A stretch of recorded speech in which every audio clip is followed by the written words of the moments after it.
Good morning students. हमने पिछली class में जो पढ़ा था ऑपरेटिव सेंटेंस के बारे में पढ़ा था। नरेशन पढ़ रहे थे, नरेशन में चल रहा था ऑपरेटिव सेंटेंस। और अभी अपन जो पढ़ने वाले हैं वो है एक्सक्लेमेटरी सेंटेंस। अभी जो हम पढ़ेंगे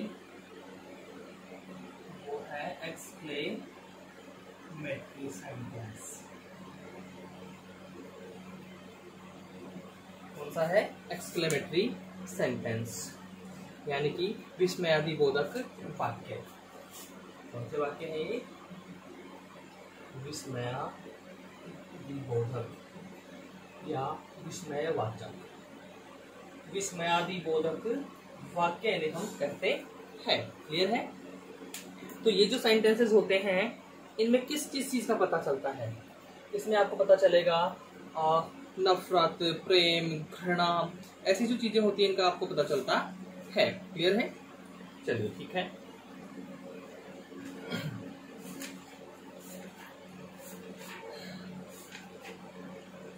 चलिए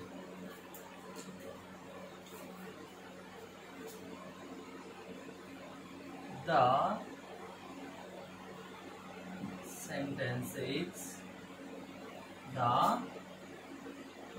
sentences which express some sudden feelings of mind।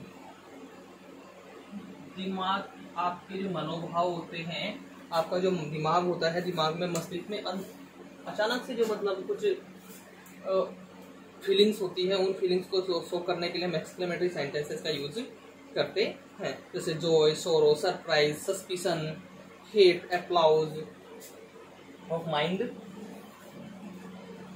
As joy, सोरो,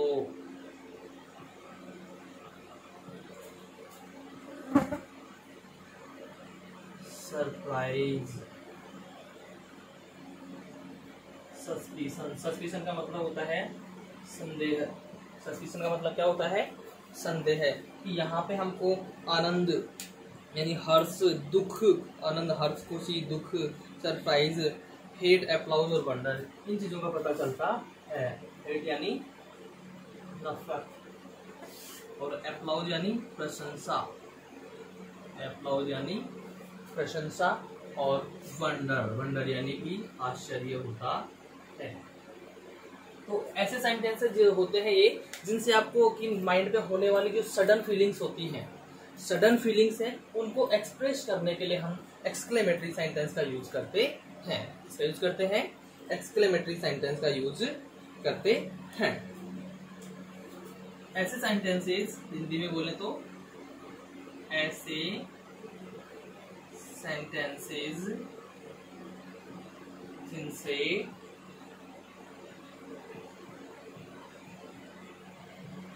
मानसिक भावनाओं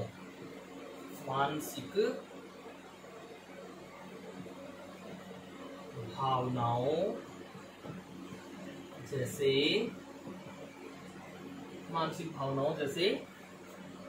हर्ष, जॉय मीन्स हर्ष या आनंद, सोरो मीन्स दुख, सरप्राइज यानी आश्चर्य या आश्चर्य जिसे हम कहते हैं आश्चर्य, सस्पिशन यानी संदेह, हेट यानी घृणा या नफरत, अप्लाउज यानी प्रशंसा और वंडर यानी भी क्या होता है? अचरज जो होता है उसे हम वंडर कहते हैं। ठीक है? प्रशंसा या आशा आदि का बोध होता है। सेंटेंस कौन सा कहलाता है? एक्सक्लेमेटरी सेंटेंस वो कहलाता है। यानी ये जो सेंटेंस होते हैं इनमें आपको joy, sorrow, surprise, suspicion, hate, applause, wonder etcetera, इस प्रकार की कई चीजों का पता चलता है। तो इसको हम एक्सक्लेमेटरी सेंटेंस कहते हैं। क्लियर है स्टूडेंट्स? अच्छा, ये तो हुआ इनका इसकी डेफिनेशन। अब ये सेंटेंस शुरू कैसे होते हैं भैया? ये सेंटेंस शुरू कैसे होते हैं, किस किस चीज से शुरू हो सकते हैं, ये चीजें इसमें बहुत जरूरी हैं। अच्छा जी, तो बात करें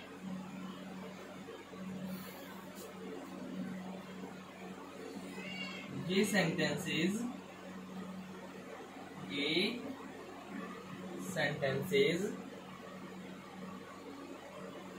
इंटरजेक्शंस, ये सेंटेंसेस अलाश,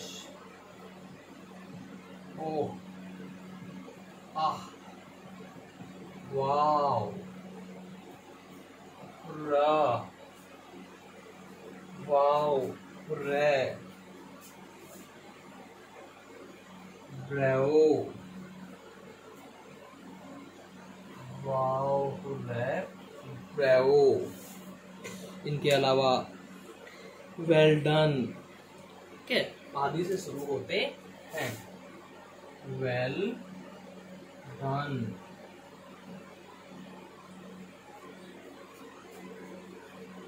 एटसेट्रा। इंटरजेक्शंस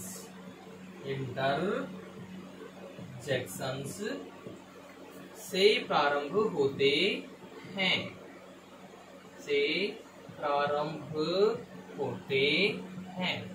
तो स्टूडेंट्स यहाँ पे हम देखते हैं कि ये जो चीजें मैंने लिखी हैं, अलास, आ, ओह, आह, वाव, ब्रावो, वेल डन, ये सब क्या है? इनको हम इंटरजेक्शंस कहते हैं। क्या कहते हैं इनको? इंटरजेक्शंस कहते हैं। एक तो ये इंटरजेक्शन से होते हैं, तथा व्हाट एंड हाउ से भी प्रारंभ होते हैं,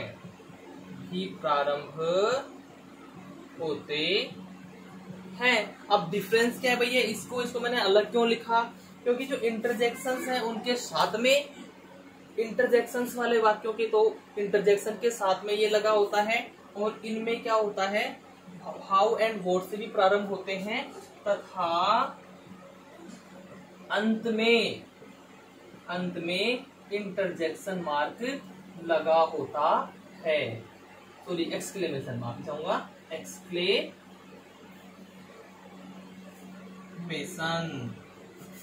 ये कौन सा मार्क है? ये एक्सक्लेमेशन मार्क लगा होता है। ठीक है, क्लियर है स्टूडेंट्स? यानी यहाँ पे मैं आपको ये समझाने की कोशिश कर रहा हूँ कि ये जो सेंटेंसेस होते हैं या तो इंटरजेक्शन से स्टार्ट होते हैं। इंटरजेक्शंस कौन कौन से हो गए? अलाश, हो, आह, वाव, ब्राव, वेल डन, ये सब तो क्या हो गए? ये इंटरजेक्शंस हो गए। तो या तो ये इंटरजेक्शन से स्टार्ट होते हैं, या फिर ये व्हाट या हाउ से होते हैं। तो जब ये इंटरजेक्शन से स्टार्ट हो रहे हैं तो क्या होता है कि जो इंटरजेक्शन है उनके साथ में ही ये एक्सक्लेमेशन मार्क लग जाता है। लेकिन अगर ये व्हाट या हाउ से शुरू हो रहा है, किससे शुरू हो रहा है? व्हाट या हाउ से प्रारंभ हो रहा है, तो अंत में इसके एक्सक्लेमेशन मार्क लगता है, सेंटेंस के अंत में, यहां इनके साथ में और यहां सेंटेंस के अंत में लगता है। क्लियर है स्टूडेंट्स? यहां तक की बात समझ में आ गई? चलिए ठीक है। अब भाव अलग अलग हो जाता है इनका। क्लियर है? तो दो चीजें आपको विशेष रूप से इसमें ध्यान रखनी पड़ेगी। एक तो ये इंटरजेक्शन से शुरू होते हैं, ठीक है, तो इंटरजेक्शन के तो साथ में ये लगा होता है, और अगर WH वर्ड व्हाट या हाउ से शुरू हो रहा है तो उनके अंत में आपको एक्सक्लेमेशन मार्क देखना पड़ेगा। ये चीज आपको विशेष रूप से ध्यान रखनी होती है। कब स्टूडेंट्स? जब हम पढ़ रहे हैं क्या? Exclamatory sentence. क्या पढ़ रहे हैं? जब एक्सक्लेमेटरी सेंटेंस पढ़ रहे हैं तो ठीक है। इसके बाद एक टेबल लिखवा देता हूं मैं आपको, जिसमें आपको पता चलेगा कि भाई जैसे हुर्रे है, हुर्रे का यूज किसके लिए किया जाता है? बहुत खुशी प्रकट होने करते हैं लोग, भाई हम बहुत ज्यादा खुश हैं, अति प्रसन्न हैं हम, तो हुर्रे का यूज करेंगे। क्या यूज करेंगे? हुर्रे का यूज करेंगे। और जैसे दुख प्रकट करना है तो हम करेंगे ओह आह, ओह आह, अलास, ओह डियर। ये किसके लिए यूज होते हैं? ये दुख प्रकट करने के लिए यूज होते हैं। हा हा, क्या बोला मैंने? हा हा, हा हा, दो मनोरंजन के लिए, अम्यूजमेंट के लिए हो गया। फाय फाय, क्या बोला मैंने? Fie fie. तो फाई फाई क्या होता है किसी की चीज के लिए कि भर्त्सना करना, किसी चीज की निंदा करना, किसी चीज की निंदा करना, तो उसके लिए क्या होगा, फाई फाई होगा। क्या होगा, फाई फाई होगा। क्लियर है? अच्छा ठीक है। उसके बाद में और देखते हैं हम, जैसे माई गुडनेस आ गया, गुड ग्रेसियस आ गया, माई गुडनेस, गुड ग्रेसियस। तो ये किसके लिए होता है, सरप्राइज के लिए। किसके लिए, सरप्राइज के लिए, यानी कि आश्चर्य के लिए इनका यूज किया जाता है। इसके अलावा बोदर इट, ब्राओ, बोदर इट और ब्राओ। तो जैसे बोदर इट होता है वो किसी को तंग करने के लिए, एनोयंस, किसी पे खीज निकालने के लिए किया जाता है, ठीक है। और ब्राओ जो होता है वो किसके लिए यूज किया जाता है, वो बहादुरी के लिए यूज किया जा सकता है, किसी चीज की स्वीकृति के लिए भी यूज किया जा सकता है। क्लियर है? अनुमोदन के लिए यूज किया जा सकता है। इस प्रकार से एक टेबल है, वो मैं आपको लिखवा देता हूं।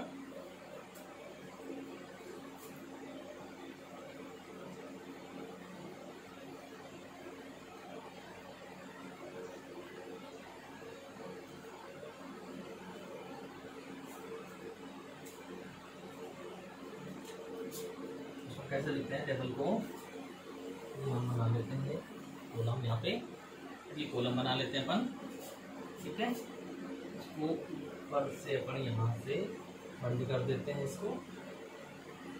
क्लियर?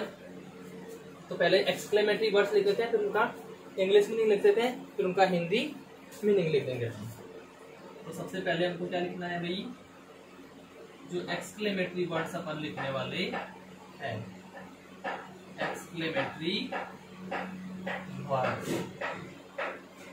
ठीक है। एक कॉलम ये हो गया, दूसरा कॉलम हो जाएगा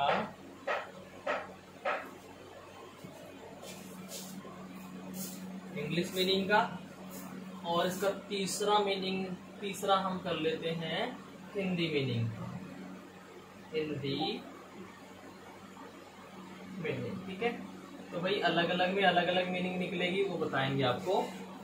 क्लियर है? इसके नीचे तक खींच देते हैं अपन,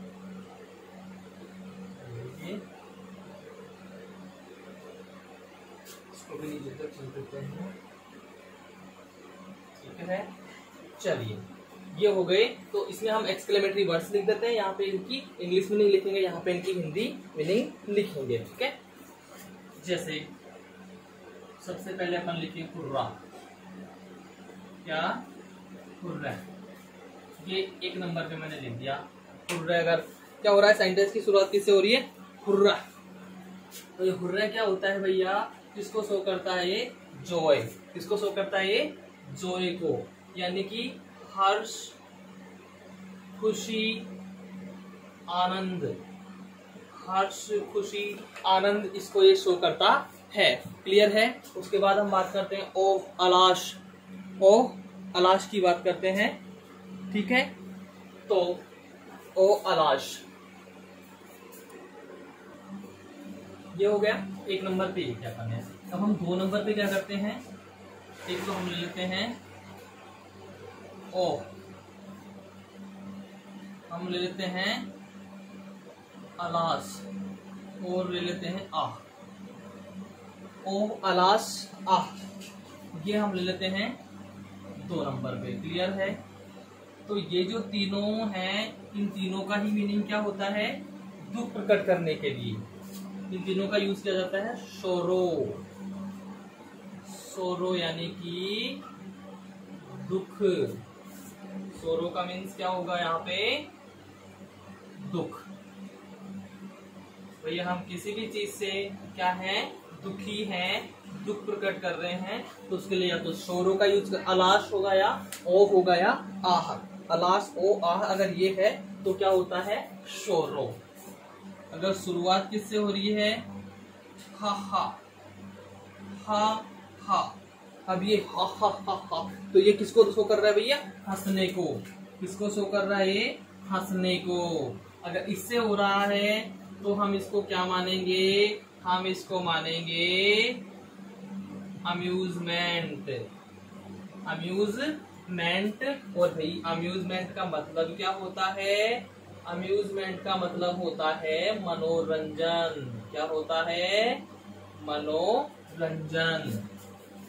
4th थिंग अब इसमें, जैसे पहले में अच्छा, हा हा, हा हा का मतलब क्या हो जाता है, कि हम खुश हैं किसी चीज से, क्या है, हम बहुत ही खुश हैं। ठीक, इसके बाद फाई फाई, FIE,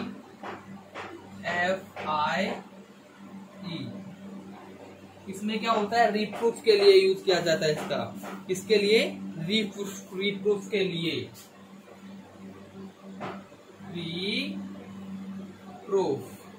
रीप्रूफ से मतलब होता है कि हम किसी की निंदा करते हैं। क्या करते हैं, निंदा करते हैं या भर्त्सना करते हैं, या हम किसी चीज के लिए अस्वीकृति दर्शाते हैं। तो इन सभी चीजों के लिए किसका यूज किया जाता है स्टूडेंट्स, फाई फाई का यूज किया जाता है। किसका यूज किया जाता है, फाई फाई। ठीक है, फिर इसके बाद में माय गुडनेस, माय गुडनेस। एक तो क्या आ जाए, एक तो आ जाए माय गुडनेस आ जाए, एक आ जाए good gracious, good gracious, good gracious.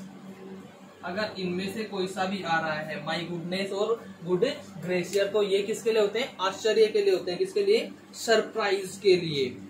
किसके लिए, सरप्राइज। इसी के साथ हम व्हाट और हाउ भी ले लेते हैं, व्हाट और हाउ। तो ये क्या करते हैं, सरप्राइज को शो करने के लिए इनका यूज किया जाता है। लेकिन भाई होता क्या है, इनमें ये जो लग रहे हैं ना, ये वाक्य के अंत में लगते हैं। इनमें एक्सक्लेमेशन मार्क वाक्य के एंड में लगता है, यानी कि फुल सेंटेंस हो जाएगा, फिर अंत में ये लगेंगे। इनमें क्या है, इनके साथ ही लग जाता है ये। तो ये जो है, इन सब में हम देखते हैं क्या शो होता है, सरप्राइज। क्या शो होता है स्टूडेंट्स, सरप्राइज, यानी कि आश्चर्य। आश्चर्य, यहाँ पे आश्चर्य प्रकट करने के लिए इन सभी का, चारों का यूज किया जाता है। ठीक है, हम किसी से तंग हैं, किसी पे खींच निकाल रहे हैं, तो उसके लिए बोदर या बोदर इफ्ट। क्या होता है भाई, बोदर या बोदर इफ्ट। क्लियर है। छठे नंबर पे हम देखते हैं, या तो क्या होगा, बोदर होगा, या फिर क्या होगा, बोदर इट, बोदर इफ्ट। क्लियर है स्टूडेंट्स। तो इसके लिए, इसका प्रयोग किसके लिए किया जाता है, हम किसी से तंग हैं, किसी पे हम अपनी खींच निकाल रहे हैं, यानी कि हम, कहने का मतलब है कि एनोयंस है, हम किसी से एनोयड हैं। एनोयंस, एनोयंस का मतलब क्या हो गया बच्चों, यहाँ पे स्टूडेंट्स इसका मतलब हो जाता है हम किसी से तंग हैं, या हम किसी पे अपनी खींच निकाल रहे हैं। खींच से मतलब क्या होता है, इरिटेशंस जो होती है उसको खींच कहा जाता है। ठीक है, तो इसके लिए यूज करते हैं बोदर या बोदर इट। किसका यूज करते हैं, बोदर या बोदर इट। ठीक है जी। ब्रेवो, ब्रेवो किसके लिए यूज किया जाता है भैया, बहादुरी के लिए यूज किया जाता है। ठीक है, इसके अलावा अप्रूवल के लिए भी यूज किया जाता है। स्वीकृति, अप्रूवल, अप्रूवल के लिए भी किसका यूज किया जाता है, ब्रेवो का, यानी कि स्वीकृति। हम किसी चीज के लिए स्वीकृति कर रहे हैं, कोई अनुमोदन कर रहे हैं, तो उसके लिए हम ब्रेवो का यूज करते हैं। क्लियर है स्टूडेंट्स। एक बार फिर से ध्यान दीजिए, अगर हुर्रे है मतलब उसमें क्या शो हो रहा है, हर्ष, खुशी, आनंद शो हो रहा है, जॉय के लिए। क्लियर। ओह, अलाश या आह, ओ अलाश या आ है तो वो सोरो, यानी वो दुख को प्रकट करने के लिए यूज किया जाता है। क्लियर है। हा हा, हा हा अगर उसमें आ रहा है, जो हंसने वाली फीलिंग होती है ना, हा हा हा हा, कब हंसते हैं भैया, जब हम मनोरंजन के मूड में होते हैं। कब हंसते हैं, बड़े खुश हैं, मनोरंजन के मूड में है तो बड़ा खुल के हंसते हैं, बिल्कुल रावण बन जाते हैं, तो उसके लिए अम्यूजमेंट, हा हा। ठीक, फायर फायर, फाई फाई मतलब हमको कोई चीज बुरी लगी, उससे हम क्या कर रहे हैं, रिफ्रेम, उसकी निंदा करना चाहते हैं, उसकी भर्त्सना करना रहे, नहीं ये तो बहुत खराब चीज है, फाई फाई बहुत बुरा हुआ, बहुत बुरा किया इसने, तो उसके लिए फाई फाई का यूज किया जाता है। My goodness, my gracious, how, my goodness, my gracious, how, ये सब किसके लिए होते हैं, ये सरप्राइज के लिए होते हैं। किसके लिए होते हैं विद्यार्थियों, ये सब सरप्राइज के लिए होते हैं। बोदर, बोदर इट, वैसे बोदर का मतलब क्या होता है, किसी चीज के बारे में, किसी चीज की मतलब चिंता करना, या किसी को चिंता करने के लिए मजबूर करना, तो बोदर इट, तो बोदर इट का मतलब हो गया एनोयंस। क्या होता है, एनोयंस, तंग, खीज, इरिटेशन, उसके लिए बोदर या बोदर इट का यूज करते हैं। उसके बाद ब्रावो, ब्रावो क्या होता है, अप्रूवल के लिए, हम किसी स्वीकृति करते हैं या कोई अनुमोदन करते हैं तो उसके लिए ब्रावो का यूज किया जाता है। क्लियर है स्टूडेंट्स, अभी और है, ठीक है, तो एक बार इसको देखिए, आप इसको लिखिए। क्लियर है स्टूडेंट्स, और लिखते हैं अभी, एक खीज है बेटा, ये थोड़ा गलती से खीज है। क्लियर है, चलिए और आगे लिखते हैं। तो स्टूडेंट अभी इसको रब करते हैं और आगे के और लिखते हैं। अभी 6-7 हुए हैं, 22 सेकंड हुए हैं, तो अपन इसको रब यहाँ से कर देते हैं।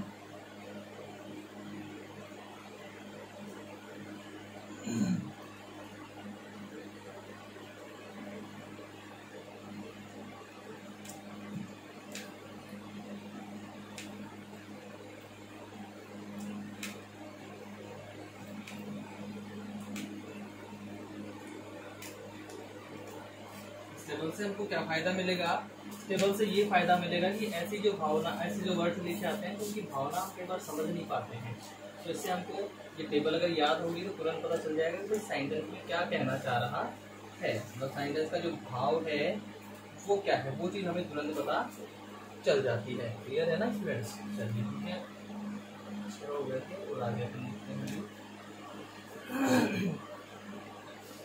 7 हो गए थे। इसके बाद में जैसे हम देखते हैं कि स्टफ है, बॉस है, क्या है, नंबर 8 हम लेते हैं स्टफ, ये स्टफ आ गया, या BOS बॉस, ये बॉस या स्टफ अगर आ जाता है। इसके अलावा जैसे टट टट टट टट आ गया, टस आ गया, ठीक है, तो टट या टस, तो ये जो है किसके लिए होता है, किसी की हंसी मजाक उड़ाना, किसके लिए होता है, किसी की हंसी मजाक उड़ाना, अट्टहास करना किसी का, ठीक है, यानी कि अट्टहास करना का मतलब जोर जोर से हम किसी पे हंसे, उसका मतलब मजाक उड़ाएं उसके लिए, तो ये कंटेम्प्ट और रिडिक्यूल के लिए इसका यूज किया जाता है। नंबर 8 इसके लिए यूज किया जाता है कंटेम्प्ट और रिडिक्यूल, ठीक है, तो यानी कि उपहास, उपहास या घृणा, उपहास या घृणा या अट्टहास या हंसी उड़ाना लिख लीजिए आप, हंसी उड़ाना, अट्टहास करना किसी का। क्लियर है, तो इन चीजों के लिए हम स्टफ, बॉस, टट या टस, ये है, इन शब्दों का यूज करते हैं। क्लियर है स्टूडेंट्स। इसके बाद में जैसे हाय आ गया, उसमें हाय, होलोआ, होलोआ यानी किसी को बुलाना, किसी को पुकारना। 9th में हाय क्या आ गया, हाय आ गया, या होलोआ, हेलो, तो इसका मतलब होता है टू कॉल समवन, किसी को बुलाना या पुकारना।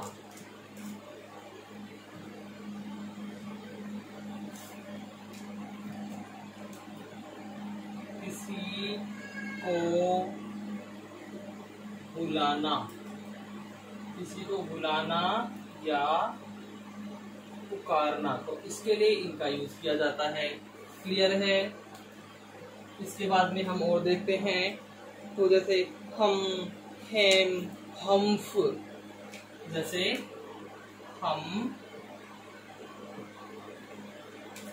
हैम या फिर हम हैम या हम्फ, इनमें से कुछ भी आ जाता है तो इसका मतलब होता है DOUBT, डाउट। डाउट यानी शंका या संदेह है। यानी कि हम यहाँ अगर इनका यूज कर रहे हैं मीन्स हम किसी न किसी पे क्या कर रहे हैं, शक कर रहे हैं, शंका कर रहे हैं, संदेह कर रहे हैं, तो उसके लिए हम हैम या हम्फ इसका यूज किया जाता है। क्लियर है स्टूडेंट्स? जिसके बाद में जैसे कन्फाउंड यू, कन्फाउंड यू का मतलब होता है गुस्सा करना, किसी पे गुस्सा करना। कन्फाउंड यू, इसका मतलब है कि हम किसी पे क्या कर रहे हैं, गुस्सा कर रहे हैं, बहुत ज्यादा एंगर, हम रेजियस है किसी के ऊपर, क्रोध निकाल रहे हैं अपना, तो उसके लिए इसका यूज किया जाता है एंगर। एंगर यानी क्रोध या रंज भी कहते हैं इसको, अपन क्या कहते हैं, रंज भी कहते हैं। क्रोध या रंज, इसके लिए कन्फाउंड यू का यूज किया जाता है, कन्फाउंड यू। इसके बाद हम बात करें तो उफ यानी डिस्गस्ट। डिस्गस्ट का मतलब नफरत और घृणा के लिए इसका यूज किया जाता है। अरुचि, किस चीज के लिए अरुचि है, नफरत है, तो उसके लिए उफ। ठीक, तो ये होता है डिस्गस्ट के लिए। किसके लिए यूज किया जाता है इसका डिस्गस्ट के लिए यूज किया जाता है, यानी कि हम किसी में अरुचि दिखा रहे हैं या नफरत कर रहे हैं, हम किसी चीज में अरुचि दिखाना, अरुचि या नफरत करना। तो अरुचि या नफरत हम दिखा रहे हैं तो उसके लिए किसका यूज किया जाता है, उफ का यूज किया जाता है। किसका? उफ का यूज किया जाता है। क्लियर है स्टूडेंट्स? उफ का यूज किया जाता है। इसके बाद में हम देखते हैं for goodness sake. For goodness sake, तो ये भी क्रोध या रंज के लिए किया जाता है। फॉर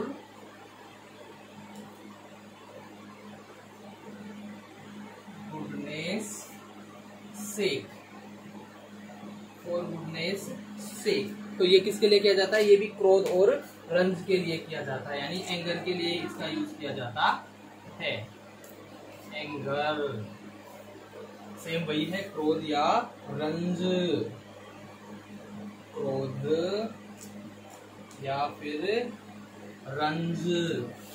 कई बार होता है हम ये सब सुनते हैं लेकिन हमको इनका मीनिंग ही नहीं पता होता है, तो हम समझ नहीं पाते कि सामने वाला क्या, किसी ने बोल दिया फाई फाई अच्छा बोल रहा है, हमको पता ही नहीं इसका मतलब क्या होता है, कि वो हमसे मतलब एक प्रकार से नफरत सी दिखाना चाह रहा है, फाई फाई बोल के वो मतलब हमारी निंदा सी करना चाह रहा है, लेकिन हम समझते नहीं, हमको पता नहीं, हम तो खुश हो जाते हैं, अरे फाई फाई अच्छा वर्ड है, हमारे इंग्लिश बोल रहा है, तो इसलिए ध्यान होना जरूरी है। Good heavens, good heavens, good heavens का मतलब हो गया हॉरर, आतंक के लिए। गुड हेवंस, गुड हेवंस, इसका मतलब होता है कि हॉरर दिखाने के लिए, हॉरर मीन्स डर दिखाने के लिए इसका यूज किया जाता है। हॉरर, आतंक या डर, इसके लिए यूज किया जाता है इसका, आतंक या डर के लिए गुड हेवंस का यूज किया जाता है। वेल डन, वेल डन का मतलब होता है प्रेज करना, किसी की प्रशंसा करना, ठीक है, प्रेज और अप्लाउज, क्या, प्रेज और अप्लाउज के लिए। और जो ब्रेवो है वो बहादुरी के लिए हो गया, ठीक है, वेल डन, वेल डन, तो वेल डन किसके लिए यूज किया जाता है, प्रेज और अप्लाउज, अप्लाउज, यानी हम किसी की प्रशंसा कर रहे हैं, क्या कर रहे हैं, किसी की प्रशंसा कर रहे हैं, उसके गुण बता रहे हैं, तो उसके लिए प्रशंसा या गुणवान, तो प्रशंसा या गुणवान के लिए वेल डन का यूज किया जाता है। My God, my God surprise, आश्चर्य, अचंबा, माय गॉड, कि सरप्राइज, सरप्राइज मतलब आश्चर्य, आश्चर्य। क्लियर है। इसके बाद में जैसे मैं कहता हूं you mischief monger, you mischief monger यानी कि यहाँ पे भी तिरस्कार कर रहे हैं। यू मिस्चिफ, मिस्चिफ यानी शरारती, ठीक है। तो यहाँ पे हम क्या कर रहे हैं, यू मिस्चिफ मॉन्गर।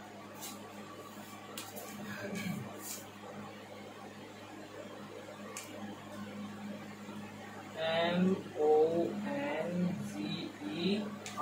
तो यहाँ पे भी हम क्या दिखाते हैं, कंटेम्प्ट दिखाते हैं, तिरस्कार दिखाते हैं, घृणा दिखाते हैं। कंटेम्प्ट, कंटेम्प्ट का मतलब वही जो मैंने पहले लिखा है, तिरस्कार, तिरस्कार या घृणा। तिरस्कार या घृणा इसका मतलब होता है हेलो। हेलो यानी कि ग्रीट करना, किसी का स्वागत करना, तो वो इतना जरूरी हमारे लिए नहीं है लिखना, वैसे यूज करते हैं तो उसको भी लिख भी देते हैं हम। हेलो, हेलो यानी ग्रीट करना, स्वागत या अभिवादन करना। ग्रीट, ग्रीट का मतलब यहाँ हो गया अभिवादन, अभिवादन या स्वागत। तो ये है, ध्यान देंगे हम, स्टफ, बॉस, टस। इनमें से कोई सा भी एक चारों में से दिखता है तो किसके लिए यूज किया जाता है, अटेम्प्ट या रिडिक्यूल, यानी कि किसी का उपहास करने के लिए, किसी की हंसी उड़ाने के लिए हम किसका यूज करते हैं, स्टफ, बॉस, टफ, टच, टस, हाय, हेलो, हाय, हेलो। तो टू कॉल समवन, किसी को बुलाने के लिए, किसी को आवाज लगाने के लिए इसका यूज करते हैं। फिर हम, हम, तो ये जो वर्ड है ये डाउट के लिए, संदेह कर रहे हैं हम किसी पे, तो इनका use. Confound you, confound you, गुस्सा, एंगर, हमारा क्रोध होता है वो कंफाउंड से। ओह, हम बोलते हैं छी, तो वो ये उफ, डिस्कस, किसी से अरुचि, नफरत दिखाने के लिए उफ, जो डिस्कस होता है। For goodness sake, for goodness sake, ये भी गुस्से के लिए यूज किया जाता है, ये भी एंगर दिखाने के लिए यूज किया जाता है। Good heavens, horror, good heavens, good heavens, horror, आतंक, डर, भय, उसके लिए गुड हॉरर का यूज किया जाता है। गुड हेवंस का, सॉरी, गुड हेवंस का। वेल डन, वेल डन तो पता है, वेल डन यानी किसकी प्रशंसा करते हैं, बस सिंपल सा है। My God, oh my God, surprise, ये तो हम यूज करते ही हैं mostly. You mischief monger, you mischief monger, शरारती, मतलब शरारती कर होता है, शरारत करने वाला होता है, उसके लिए हम इसका यूज करते हैं। यानी कि यहाँ पे जो है हम किसी से तिरस्कार या घृणा बताते हैं। और हेलो, हेलो तो नॉर्मल वर्ड है हमारा जो हम यूज करते हैं मोस्टली, इसका मतलब होता है हम किसी का अभिवादन करते हैं या किसी का स्वागत करते हैं। ठीक है स्टूडेंट्स, तो ये हुए। इसके बाद एक तो और है, दो चार और है शायद, ठीक है, 4-5 और है, वो अभी लिखवा देता हूँ। ठीक है, देखिए,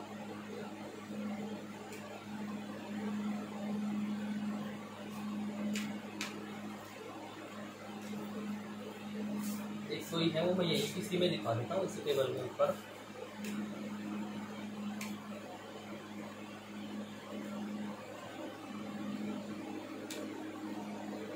ठीक है, तो जैसे a horse, क्या आ गया, a horse, तो वो क्या होता है, आश्चर्य प्रकट करने के लिए। किसके लिए होता है वो, आश्चर्य प्रकट करने के लिए। हॉर्स,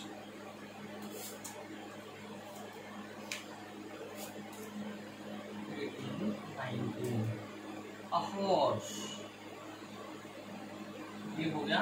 हॉर्स क्या होता है, ये बहुत ज्यादा हम आश्चर्यचकित होते हैं, यानी एक्सक्लेम क्या करने के लिए, एक्सक्लेमेशन को दिखाने के लिए।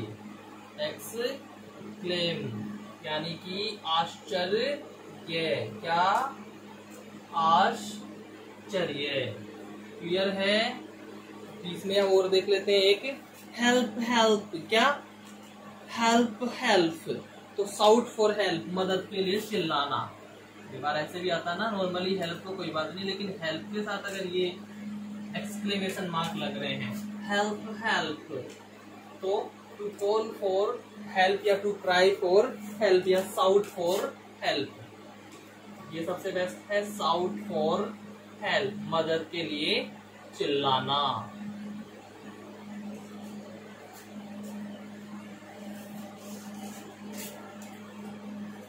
मदद के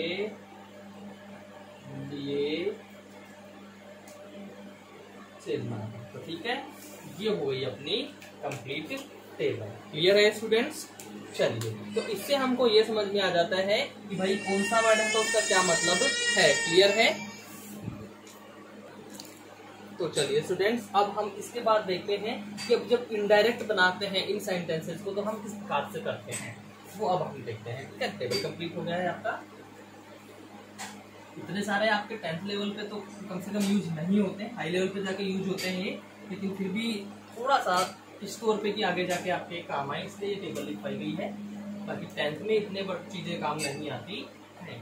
10th में बस वो इंटरजेक्शन जो मैंने लिखा है मोस्टली वो और वोट हाउ, बस इनका यूज होता है। इनके अलावा ज्यादातर चीजें इसमें यूज नहीं होती है। चलिए देखते हैं इनडायरेक्ट बनाते समय। तो चलिए, जब हम इनडायरेक्ट बना रहे हैं इनका, तो उस वक्त हमने क्या करना है। जब हम इनडायरेक्ट बनाते हैं तो उस वक्त हमको क्या करना है। भैया सबसे पहली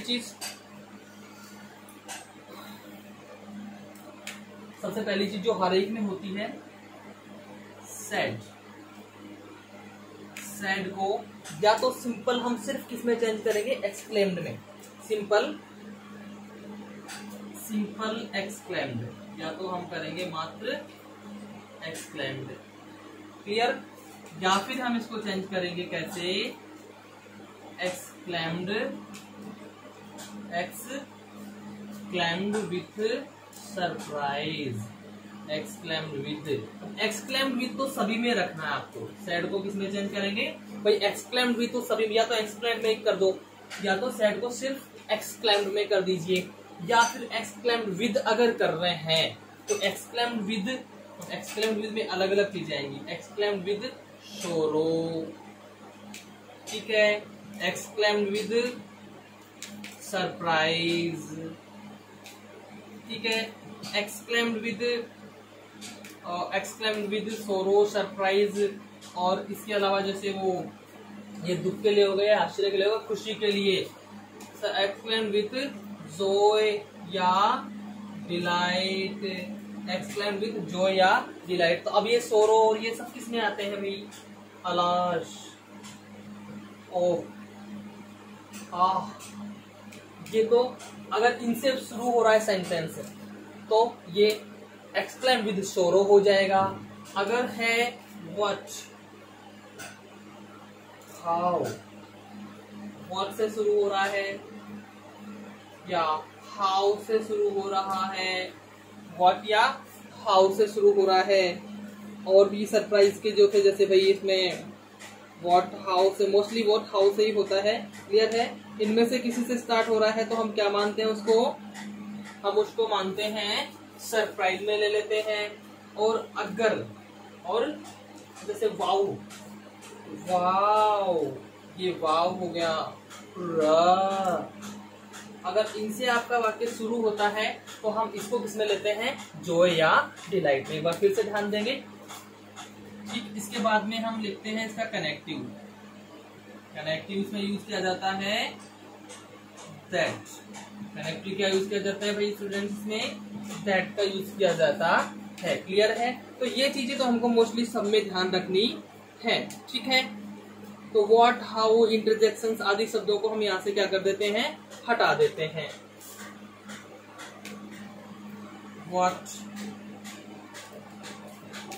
हाउ तथा इंटरजेक्शंस, ये जो सभी बताए हैं ना, ये अलाश, ये वाओ, हाउ, ये क्या है, इंटरजेक्शंस को हटा दिया जाता है, हटा दिया जाता है। ठीक है, अब जब इनको हटा देंगे तो चेंज करते वक्त क्या बनाना है, वाक्य को अफर्मेटिव बनाना होता है। सेंटेंस को अफर्मेटिव में चेंज किया जाता है। अफर्मेटिव में चेंज किया जाता है। तो स्टूडेंट्स हम ध्यान देंगे कि सबसे पहली चीज सेड, ये अगर अलास ओ आ वो छाओ वाओ हुर्रा ब्राओ इनमें से किसी से भी शुरू हो रहा है तो सबसे पहली चीज तो हम ध्यान देंगे सैड। तो सैड को हम चेंज करेंगे एक्सक्लेम्ड में, या तो सिंपली एक्सक्लेम्ड में करके फिर कनेक्टिव लगा देंगे सीधा दैट, या फिर एक्सक्लेम्ड विथ। एक्सक्लेम्ड विथ अब ये तो कर दिया हमने, लेकिन उसके साथ सोरो सरप्राइज या जॉय किस हिसाब से लगेगा, इंटरजेक्शंस के हिसाब से। कि जैसे भाई यहाँ पे सेंटेंस की शुरुआत अलास ओ आह से हो रही है, किसी अलास ओ या आह से स्टार्ट हो रहा है आपका वाक्य, तो एक्सक्लेम्ड विद सोरो, एक्सक्लेम्ड विद सोरो। अगर सर व्हाट या हाउ से हो रहा तो exclaimed with surprise, what how से हो रहा तो एक्सक्लेम्ड विद सरप्राइज। और अगर वाव हुर्रे इनसे हो रहा है तो करेंगे एक्सक्लेम्ड विद जॉय या डिलाइट। क्लियर है स्टूडेंट्स, क्या होगा, एक्सक्लेम्ड विद जॉय या डिलाइट। क्लियर, फिर कनेक्टिव दैट हो जाता है। और भैया ये जो व्हाट हाउ जो होते हैं या फिर जो ये इंटरजेक्शंस हैं इनको क्या कर दिया जाता है, हटा दिया जाता है इनडायरेक्ट बनाते समय। उसके बाद में क्या करते हैं कि अफर्मेटिव में इसको हम चेंज किया कर देते हैं। क्लियर है स्टूडेंट्स, चलिए इसके बाद में देखते हैं हम। अब ये क्या है कि तीन अलग अलग टाइप से चेंज होता है, जिसमें 3 टाइप होते हैं सेंटेंसेस के। कितने टाइप होते हैं इसमें सेंटेंसेस के, 3 टाइप्स होते हैं। कितने, 3 टाइप्स। देखते हो 3 टाइप्स कौन कौन से हैं इसके 3 टाइप्स। फर्स्ट जो टाइप होता है उसमें क्या होता है, यदि सेंटेंस के एंड में नाउन दिया हो, क्या दिया हो, यदि सेंटेंस के एंड में नाउन दिया हो। सबसे पहला जो चीज है टाइप फर्स्ट देखते हैं हम इसका, टाइप फर्स्ट। तो टाइप फर्स्ट में क्या चीज देखेंगे भी, टाइप फर्स्ट में हम ये देखेंगे कि यदि सेंटेंस के एंड में, सेंटेंस के एंड में यानी कि अंत में क्या दे रखा हो, नाउन दिया हो, नाउन दिया हो। तो इनडायरेक्ट बनाते समय हम क्या करते हैं, नाउन दे रखा है तो भैया जो नाउन है भाई, ये जो मैंने पहले लिखा है सैड वाला और कनेक्टिव वाला वो तो रहेगा ही रहेगा। उसके अलावा नाउन से पहले दा लगाकर, क्या लगाकर, दा प्लस नाउन लगाकर वाक्य की शुरुआत करते हैं। द प्लस नाउन से सेंटेंस को स्टार्ट करते हैं, प्रारंभ करते हैं, शुरू करते हैं। तो मतलब इनडायरेक्ट सेंटेंस जब हम बनाएंगे तो इनडायरेक्ट सेंटेंस किससे शुरू होगा, वो होगा दा प्लस नाउन से। किससे शुरू होगा स्टूडेंट्स, दा प्लस नाउन से। इसके बाद हम लगाएंगे वोज या वर, ओनली वोज या वर। और ये जो वोज या वर लगेगा ये कैसे लगेगा स्टूडेंट्स, ये आवश्यकता अनुसार लगेगा। कैसे लगेगा, आवश्यकता के हिसाब से, जहां आवश्यकता है उसी हिसाब से। ये भाई जहां वोज की आवश्यकता है वोज लगा देंगे, वर की आवश्यकता है वर, यानी कि सिंगुलर अगर है आई है तो वोज लगा देंगे, प्लूरल है तो वर का यूज हम कर देंगे, वो आवश्यकता के अनुसार होगा। इसके बाद में आर्टिकल्स ए एन या द, मोस्टली इसमें ए एन ही आते हैं, आर्टिकल ए एन आर्टिकल्स को हटा देते हैं, आर्टिकल्स को हटा देते हैं। इस सेंटेंस में अगर आर्टिकल्स दे रखे हैं तो हमने करना क्या होता है, उन आर्टिकल्स को हटाना होता है उनको हम रख नहीं सकते सेंटेंस में इनडायरेक्ट में, अन्यथा वो गलत हो जाता है। क्लियर है? और चौथी चीज, वोज या वर के बाद प्रायः वेरी लगाया जाता है। प्रायः क्या लगाया जाता है जी? वेरी लगाया जाता है। ठीक। और फिर लास्ट में क्या होता है, वही जो मैंने बताया कि एक्सक्लेमेशन मार्क को हटाकर फुल स्टॉप लगा देना है। ठीक है। ये सारी चीजें होने के बाद में शेष शब्द, इसके बाद शेष वर्ड्स जो रिमेनिंग वर्ड्स हैं, रिमेनिंग वर्ड्स को रख देना है। रिमेनिंग वर्ड्स यानी बचे हुए जो वर्ड्स हैं उनको लिख देना है या रख देना है। इस प्रकार से ये सेंटेंस चेंज हो जाएगा। इस प्रकार से सेंटेंस चेंज हो जाता है। क्लियर है स्टूडेंट्स? चलिए तो अब हम इसके कुछ एग्जांपल्स ले लेते हैं। एग्जांपल्स के द्वारा हम इसको समझने की कोशिश करते हैं। देखिए इसके एग्जांपल्स देखिए। Example first,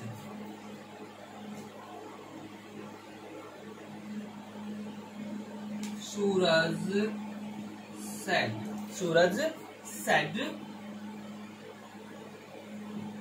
what a beautiful girl। हम लिख लेते हैं यहाँ पे what a beautiful lady, beautiful lady. अब यहाँ पे जैसे मान लीजिए, हम पे ही मान लीजिए भैया, मोस्टली ऐसा नहीं है लेकिन फिर भी एक एग्जांपल के तौर पे बता रहा हूँ। हम जा रहे हैं कहीं, हमने देखा कोई सुंदर सी लड़की दिखाई दी, हम ओह कितनी सुंदर लड़की, तो वो है ये कितनी सुंदर औरत, व्हाट अ ब्यूटीफुल लेडी, कितनी सुंदर औरत। ठीक है। तो अब यहाँ पे क्या हो रहा है, आश्चर्य प्रकट कर रहे हैं हम। क्या कर रहे हैं? आश्चर्य प्रकट कर रहे हैं। तो सबसे पहले अब यहाँ ये लेडी क्या है भाई स्टूडेंट्स? नाउन है ना, यानी कि फर्स्ट टाइप है। नाउन है मतलब ये कौन सा टाइप है? ये फर्स्ट टाइप है। तो हम क्या करते हैं, पहले तो ये वाली चीज देखते हैं भाई, सैड है तो हम इसको या तो सिंपली एक्सक्लेम्ड लिखेंगे, या तो कैसे चेंज करेंगे, सूरज एक्सक्लेम्ड, सूरज एक्सक्लेम्ड दैट तक का। ठीक है। अब शुरू किससे करना है? इस इनडायरेक्ट वाले मतलब रिपोर्टेड वाले को द प्लस नाउन। तो यहाँ पे लेडी क्या है? नाउन है। तो इधर हम क्या करेंगे, the lady was very beautiful. तो लेडी वॉज आवश्यकता, नाउन प्लस द से स्टार्ट कर दिया, आवश्यकता अनुसार वोज या वर, तो यहाँ पे वोज लगा दिया। फिर क्या करना होता है, ए एन था, ए को हमने हटा दिया, वोज वर के बाद प्राय वेरी, वेरी, अब इस वोज के बाद क्या लगाना है, वेरी लगाना है।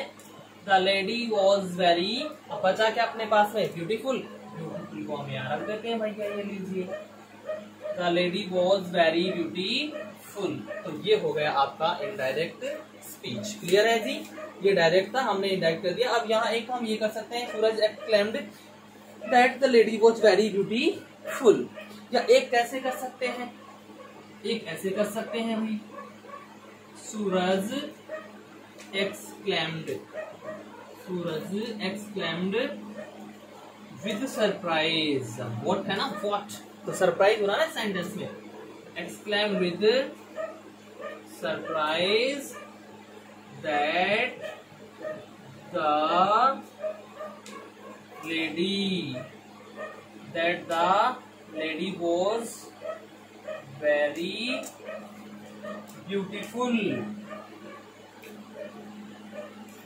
that the lady was very beautiful। भाई किया क्या हमने, देखिए सिंपल भाई, यहाँ सरप्राइज, ये जो एक्सक्लेम्ड है, एक्सक्लेम्ड तक तो ठीक है, विद सरप्राइज हमने जोड़ दिया, बाकी यहाँ से लेके यहाँ तक का देखिए ये सेम ही है, that the lady was very beautiful, same है। करना क्या है, अगर हम एक्सक्लेम के साथ विद लगाते हैं तो फिर सरप्राइज, सोरो या जॉय, डिलाइट जो है वो आवश्यकता अनुसार यूज किया जाएगा। क्लियर है? ये हमको विशेष रूप से ध्यान रखना है। एक और ले लेते हैं,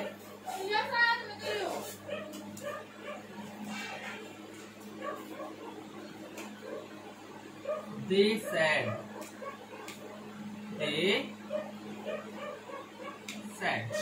how dirty boy, कितना गंदा लड़का, how dirty boy, या फिर इसको हम what a dirty boy, ठीक है, या फिर हम यही करते हैं what a dirty boy, कितना गंदा लड़का, what a handsome boy कर लेते हैं, चलिए what a handsome boy, कितना हैंडसम लड़का, तो ये भी आश्चर्य हो रहा है, what a handsome boy, आश्चर्य कर रहे हैं ना, तो इसमें भी वही दोनों चीजें, they exclaimed that the boy, अब यहाँ पे boy क्या नाउन है ना, तो the boy was very handsome, एक तो ये हो गया, क्लियर है। उसके बाद दूसरा कैसे कर सकते हैं हम इसको, they exclaimed, सॉरी टीडी है, अब यहाँ पे क्या हो रहा है, सरप्राइज ही हो रहा है ना, they exclaimed with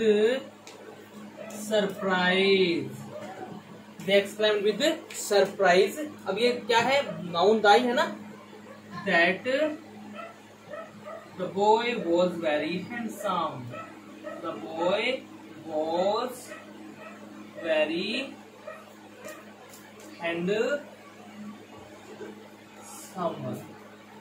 एक बार देखिए students, they said what a handsome boy, sorry यहाँ पे ए नहीं लगाया मैंने, what a handsome boy, कितना हैंडसम लड़का, तो यहाँ पे they exclaimed, या तो सिंपल यही करेंगे भाई, सरप्राइज अगर नहीं लिखते हैं तो simply they exclaimed that the boy was very, that तक तो ठीक है, फिर नाउन है लास्ट में तो द नाउन, अब ये सिंगुलर है तो वोज आ गया, फिर उसके बाद में लगाना होता है अपने, वोज वर्ग के बाद प्राय वेरी लगा दिया, फिर बचा हुआ क्या, हैंडसम, सो हमने लगा दिया। यहाँ पे क्या किया, दे एक्सक्लेम्ड, यहाँ तक तो ठीक है, लेकिन सेंटेंस में क्या है, सरप्राइज हो रहा है विद सरप्राइज, बाकी फिर आगे का सेम टू सेम। क्लियर है स्टूडेंट्स, आशा करता हूँ यहाँ तक आपको बहुत अच्छे से समझ में आ रहा होगा।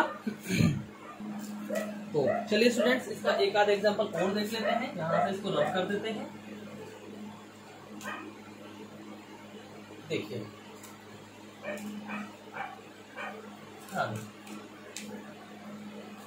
she said what are beautiful flowers, yeah, what a wonderful sight,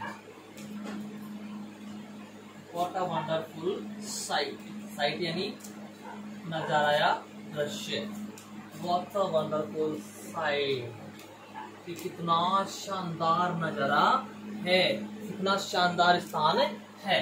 तो यहाँ पे क्या होगा, she exclaimed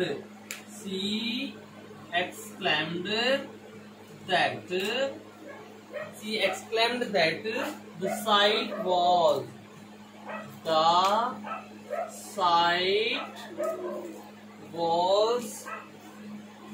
very wonderful, एक तो इस तरीके से हो गया, और दूसरा इस तरीके से होता है, इसी को, सॉरी फोर्थ नहीं है, इसी का है ये, she exclaimed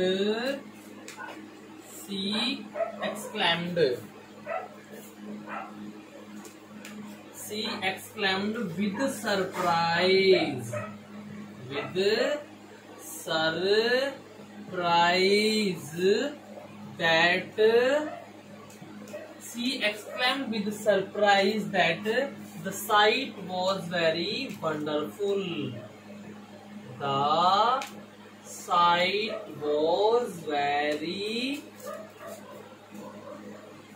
wonderful। तो इन टू टाइप से ये चेंज हो सकता है। तो हम यहाँ इन सेंटेंसेस में फिर से एक बार देखते हैं, she said what a wonderful sight, अब जैसे ही what a और लास्ट में हमने देखा एक्सक्लेमेशन मार्क, तो सीधा सा इससे पता चल जाता है कि एक्सक्लेमेटरी सेंटेंस है। क्लियर है। अब व्हाट है तो यानी सरप्राइज हो रहा है, या तो सिंपली करेंगे हम she exclaimed that, she explain that. अब इसमें साइट क्या है, एक नाउन है तो द प्लस नाउन, तो द साइट, वॉज सिंगुलर है, वॉज लग गया, वॉज वर्ग के बाद प्राय वेरी लगा दिया, और बचा हुआ क्या, फिर वंडरफुल, वंडरफुल हमने लगा दिया। यहाँ पे क्या किया, सी एक्सप्लेन, ठीक है, विद सरप्राइज हमने कर दिया, क्योंकि भाई सरप्राइज का पता चल रहा है ना, विद सरप्राइज, बाकी ये जो था सेम वैसा का वैसा। क्लियर है स्टूडेंट्स? चलिए, तो ये तो हुआ इसका टाइप फर्स्ट। कौन सा था ये था इसका टाइप फर्स्ट। अभी हम पढ़ते हैं इसका टाइप सेकंड।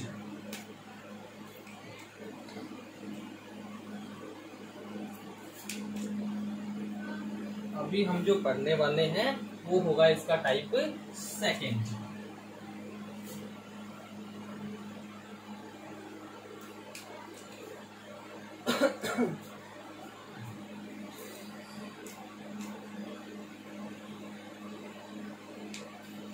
चलिए, तो बात करते हैं अब अपन इसके टाइप 2 की। अब टाइप 2 में क्या होता है भाई, टाइप 2 में क्या होता है, यदि वाक्य के अंत में हेल्पिंग वर्ब हो, क्या हो, वाक्य के अंत में वर्ब या हेल्पिंग वर्ब हो, यदि सेंटेंस के अंत में हेल्पिंग वर्ब या वर्ब हो, तो हम क्या करते हैं भैया, जिसके लिए वर्ब या हेल्पिंग वर्ब का यूज हुआ है उसी से सेंटेंस की स्टार्ट करते, उसी से सेंटेंस की शुरुआत करते हैं। क्या करते हैं, अंत में हेल्पिंग वर्ब हो, वर्ब हो, तो सबसे पहली चीज क्या करेंगे, जिसके लिए हेल्पिंग वर्ब का यूज हुआ है, जिसके लिए हेल्पिंग वर्ब का यूज हुआ है उसी से सेंटेंस की शुरुआत करते हैं, उसी से सेंटेंस की शुरुआत करते हैं। यानी आपका जो अंत में या तो वर्ब होगा या हेल्पिंग वर्ब होगा, लेकिन उसमें हेल्पिंग वर्ब जो है ना, हेल्पिंग वर्ब जिसके लिए भी यूज हो रहा है उसी से हम इनडायरेक्ट बनाते हुए रिपोर्टेड की शुरुआत करते हैं। यानी कनेक्टिव के बाद में जो आएगा वो उसको ही वर्ड आएगा जिसके लिए हेल्पिंग वर्ब यूज की जा रही है। क्या है, जिसके लिए हेल्पिंग वर्ब यूज की जा रही है। ठीक, अब इसमें क्या है, इसमें भी वही है भाई, हेल्पिंग वर्ब बोझ या वर, तो बोझ या वर हम यहाँ भी क्या करेंगे, आवश्यकता के अनुसार ही रखेंगे। कैसे रखेंगे, आवश्यकता अनुसार ही रखेंगे, लेकिन यहाँ पे जरूरी नहीं है कि भैया बोझ या वर ही आए। ठीक है, तो यहाँ पे कोई भी हेल्पिंग वर्ब यूज हो सकती है, सॉरी माफी चाहूंगा इसके लिए, इसमें बोझ या वर्ब नहीं बल्कि कोई भी हेल्पिंग वर्ब यूज हो सकती है, और जो भी हेल्पिंग वर्ब यूज होगी वो आवश्यकता अनुसार यूज होगी। बोझ वर्ब भी हो सकता है, हेड भी हो सकता है, तो कोई सी भी हेल्पिंग वर्ब जो होगी वो किसके अनुसार होगी, वो आवश्यकता के अनुसार होगी। ठीक है, ऐसे वाक्य में इनडायरेक्ट में ए या एन को नहीं हटाना होता है, ए या एन आर्टिकल्स को नहीं हटाना है, नहीं हटाना है, यानी ये आर्टिकल एज इट इज रहेंगे, इनको आपने हटाना नहीं है। फिर वही बाकी चीजें लास्ट में बची हुई चीजें आपको रख देनी है, यानी कि शेष नियम यथावत रहेंगे। शेष नियम क्या रहेंगे, यथावत रहेंगे। चलिए इसके 2 एग्जाम्पल 3 एग्जाम्पल जितने हो पाते हैं अपन एग्जाम्पल देखते हैं इसके। ठीक है, तो एग्जाम्पल देखते हैं। सी सेड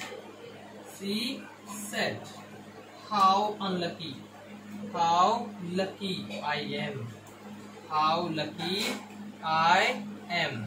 तो यहाँ पे अंत में क्या है भैया, एम है ना, तो एम क्या है, ये हेल्पिंग वर्ब ही तो है, एम हेल्पिंग वर्ब भी है ना। तो ये क्या कह रहे हैं कि हाउ लकी आई एम, मैं कितना क्या हूँ, मैं कितना लकी हूँ, मैं क्या हूँ, कितना लकी हूँ। तो यहाँ पे लकी बता रहे हैं खुद को, ठीक है। तो एक तो क्या हाउ लकी आई एम, तो एक तो खुद को आश्चर्य हो रहा है कि ओ माय गॉड मैं कितना लकी हूँ यार, ठीक है। तो एक तो सीधा करेंगे हम इसको सी एक्सक्लेम्ड, सी एक्सक्लेम्ड दैट। अब ये एम है, ठीक है, किसके लिए यूज हो रहा है, आई के लिए, तो भैया आई से ही शुरुआत होगी, लेकिन अब आई फर्स्ट पर्सन है ना, किसके अनुसार चेंज होगा, सब्जेक्ट के अनुसार। तो यहाँ पे क्या आएगा, सी आएगा, सी। अब ये एम यानी कि प्रेजेंट कंटिन्यूअस से पास्ट कंटिन्यूअस में जाएगा तो वोज लग जाएगा, she was very lucky, she was very lucky. Clear है, यानी देखिए एक बार फिर से, she said how lucky I am, तो यहाँ पे एम हेल्पिंग वर्ब है, ठीक है। तो हमको पता चला भाई टाइप 2 है, इसे लास्ट में हेल्पिंग वर्ब से अंत हो रहा है सेंटेंस का, तो ये हो गया टाइप 2। टाइप 2 है तो क्या करते हैं, जिसके लिए हेल्पिंग वर्ब यूज हो रही है उसी से सेंटेंस की शुरुआत करते हैं। तो दैट तो आ गया यहाँ तक। तो अब ये सी क्यों लिया भाई, आई है, आई के लिए यूज हो रहा है ना एम, तो आई फर्स्ट पर्सन है, किसके अनुसार से होता है, सब्जेक्ट के अनुसार। तो यानी कि फिर यहाँ पे क्या आएगा, सी आ जाएगा। क्लियर है, तो सी वॉज वेरी लकी। क्लियर है स्टूडेंट, एक तो ये हो गया। दूसरा हम इस कैसे कर सकते हैं, she exclaimed with surprise, she exclaimed sorry friends,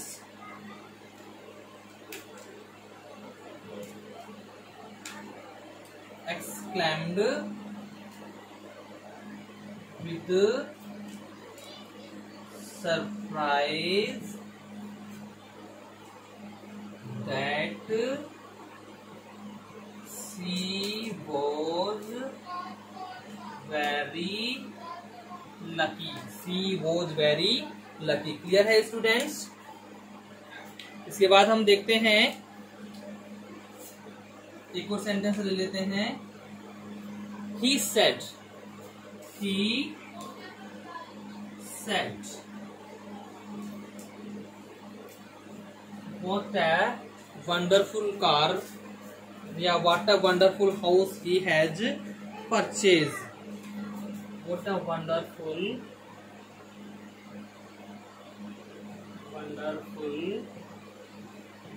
house, what a wonderful house he has purchased, he has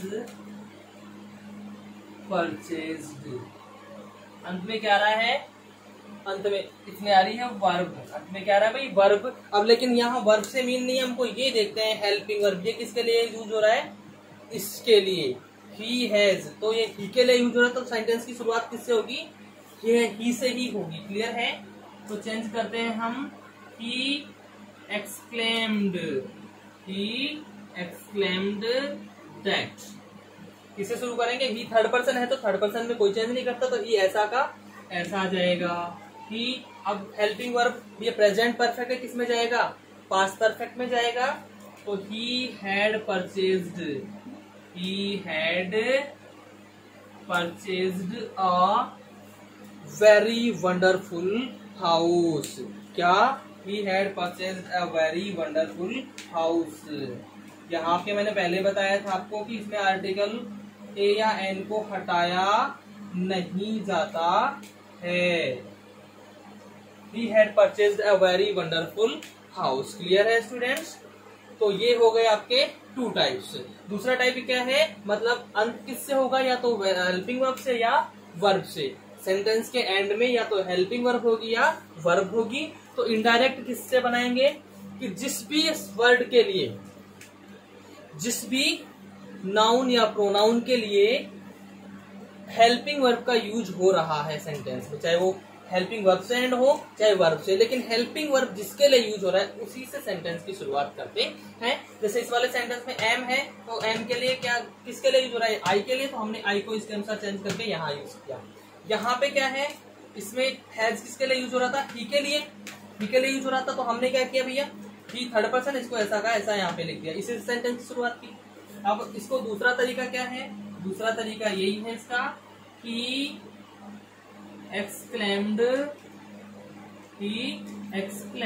with surprise, with surprise that. अब यहां तक तो है ही, उसके बाद ये सेम टू सेम नीचे इसमें आ जाएगा। क्लियर है स्टूडेंट्स? ठीक है, चलिए ये यहां तक ठीक है, समझ में आ गया सबको? तो चलिए अब पढ़ते हैं स्टूडेंट्स तीसरा टाइप इसका। ये 2 टाइप्स हो गए इसका पढ़ते हैं अब थर्ड टाइप।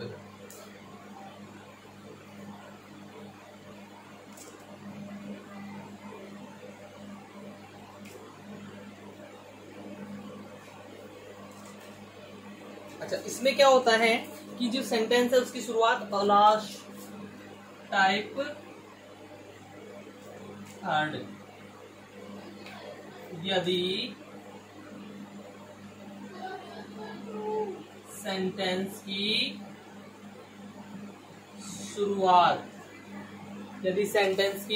शुरुआत अलाश ऑफ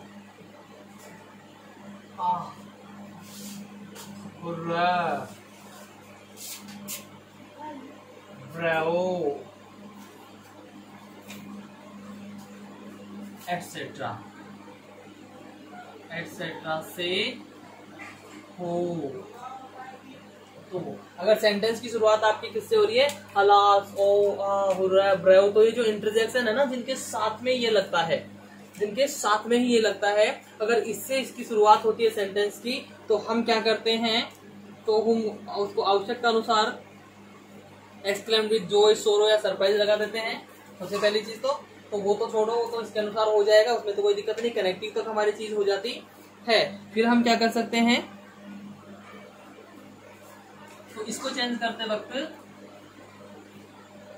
इनडायरेक्ट बनाते समय हम क्या करते हैं, किस चीज का ध्यान रखते हैं, बस इसमें एक ही चीज ध्यान रखनी है आपको कि अलाश ऑफ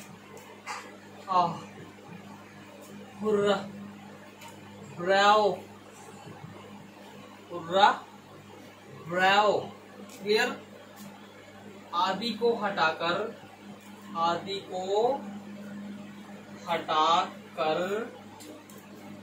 सेंटेंस को सिंपल बनाया जाता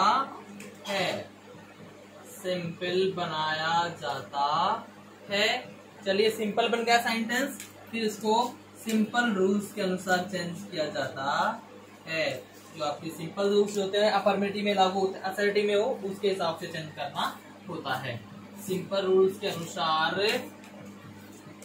चेंज किया जाता है,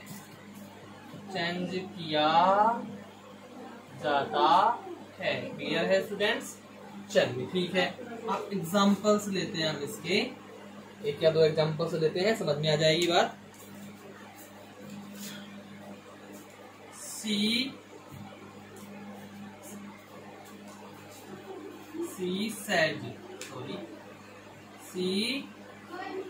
सेड, क्या कहा उसने भाई, अलास,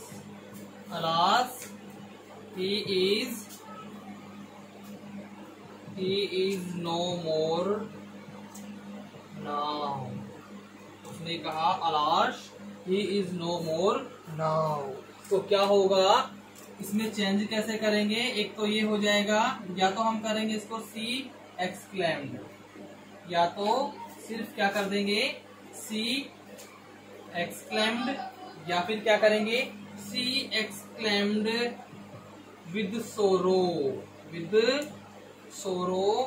दैट, या तो सी एक्सक्लेम्ड या फिर सी एक्सक्लेम्ड विद सोरो। ठीक है, इसको दोबारा सही से लिखते हैं, यहाँ पे लिखा जाएगा, या तो सिर्फ एक्सक्लेम्ड या फिर एक्सक्लेम्ड विद सोरो कनेक्टिव लग जाएगा दैट। अब ध्यान देते हैं हम कि भाई यहां तक का तो अपना काम हो गया कंप्लीट, ये हट गया तो he is no more now किससे स्टार्ट हो गया भाई, प्रोनाउन से असर्टिव हो गया, तो हम इसको असर्टिव के रूल्स के हिसाब से चेंज करेंगे। तो असर्टिव के हिसाब से कनेक्टिव दैट लग गया, सही है। जब ये थर्ड पर्सन है ना ही, जब ये थर्ड पर्सन है तो इसमें हम कोई चेंज नहीं करते हैं, तो क्या लिख देंगे, that he was no more than, he was no more than, clear है। और यहाँ पे आपका फुल स्टॉप। क्या करते हैं, या तो सिंपल सी एक्सक्लेम्ड दैट, या तो क्या हो जाएगा सी एक्सक्लेम्ड दैट, या फिर सी एक्सक्लेम्ड विथ सोरो that he was no more than. He third person है, कोई चेंज नहीं करना।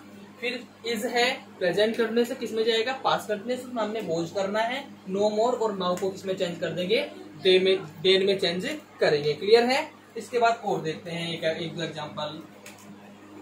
एग्जाम्पल देखते हैं। He said,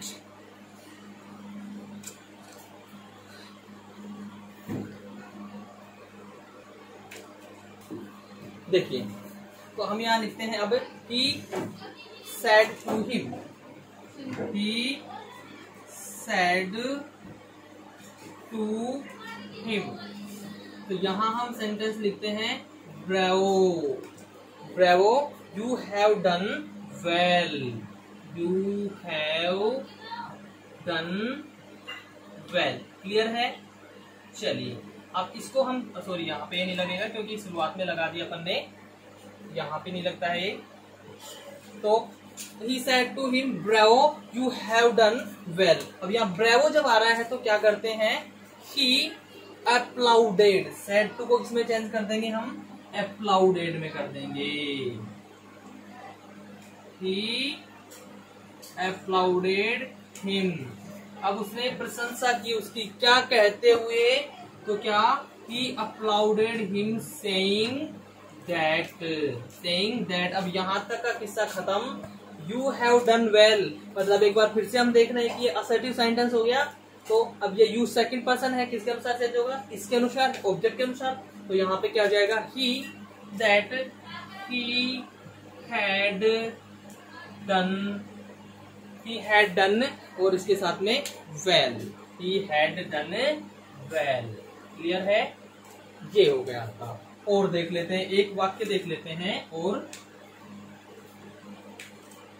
they said hurrah, hurrah, we have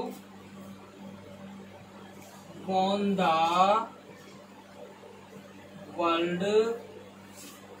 world cup. ठीक है, ये हो गया सेंटेंस आपका।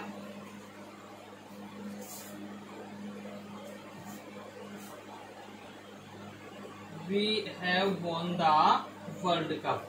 तो यहाँ पे क्या होगा, यहाँ हो जाएगा या तो मात्र दे एक्सक्लेम्ड, या तो मात्र दे एक्सक्लेम्ड, क्लियर, या फिर दे एक्सक्लेम्ड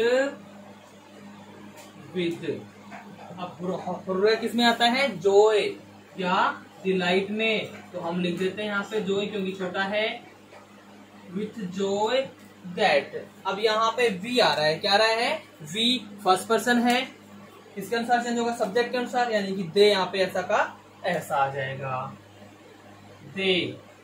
ये क्या कह रहा है, वी हैव, प्रेजेंट परफेक्ट है, किसमें जाएगा, पास्ट परफेक्ट में, यानी कि they had, that they had won the world cup. Clear है स्टूडेंट्स। तो आशा करता हूँ स्टूडेंट्स यहाँ तक आपको सब कुछ अच्छे से समझ में आया होगा। फिर भी अगर इसमें किसी भी प्रकार की कोई समस्या रहती है, कोई परेशानी रहती है, तो कमेंट बॉक्स में आप अपनी परेशानी लिख सकते हैं, वहां से आपको पूर्ण रूप से समाधान दिया जाएगा। धन्यवाद स्टूडेंट्स।